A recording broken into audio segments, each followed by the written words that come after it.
Honor the practical and administrative work of the church as a vital spiritual service. Today we are walking through chapter 26, but our focus is still the powerful prayer of Jabez from chapter 4, and we're using it as a key to unlock the rest of this incredible book. It's more than just a list of names, okay? It's a story of God's faithfulness, our spiritual identity, and the power we have when we ask God to bless us indeed and enlarge our coast. Stop complaining about the church. Obedience is better than sacrifice. If you would like to share this complete comprehensive study with your community, comment study, and I will send you my full First Chronicles study, Jabez's prayer transcript link for free. Let's study First Chronicles together. Enjoy chapter 26. Here is the walkthrough for chapter 26. Week 4, A Heart of Worship and Giving. Chapter 26, Gatekeepers and Treasurers. This chapter continues with David's meticulous organization of the temple personnel, focusing on two crucial but often overlooked roles, the gatekeepers and the treasurers. David understood that for worship to flourish, the house of God needed to be secure, orderly, and financially sound. He treated these practical jobs as sacred spiritual duties. A breakdown of the chapter. 1. The divisions of the gatekeepers, verses 1 to 19.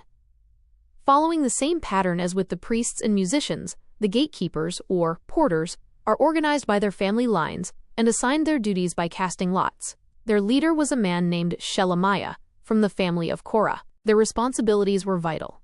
They were in charge of security at every gate of the temple. They guarded the thresholds of the house. They were described as mighty men of valor, showing this was not a passive job but required strength and courage. The text honors a specific family, that of Obed-Edom, who was the man who housed the ark and was greatly blessed, from chapter 13. His family was blessed with many strong sons who served as gatekeepers. 2. The treasurers, verses 20 to 28. This section details the Levites who were put in charge of the treasures of the house of God and over the treasures of the dedicated things. There were two types of treasuries. The house treasury. This was likely the general fund for the temple's operation and maintenance. The treasury of dedicated things.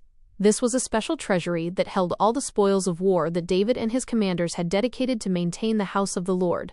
This was the legacy fund we read about in chapter 18. 3. Officers and judges, verses 29 to 32. Finally, the chapter mentions the Levites who were appointed to the outward business over Israel, serving as officials and judges.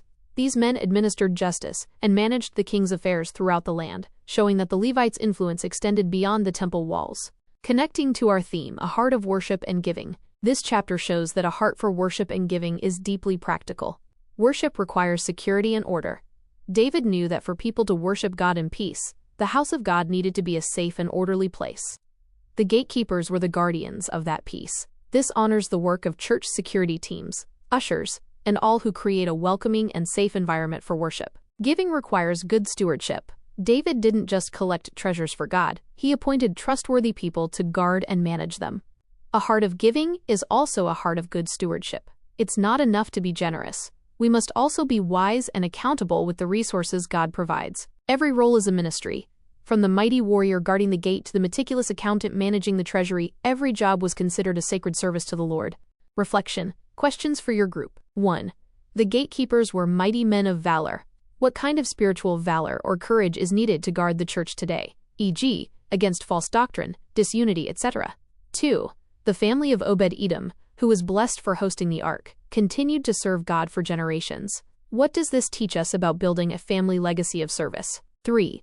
Why is good financial stewardship, like having treasurers, so important for the health and integrity of a church or ministry? Key takeaway for chapter 26. A genuine heart for worship values the practical and administrative tasks of ministry, recognizing that security, order, and good stewardship are essential for the house of God to flourish.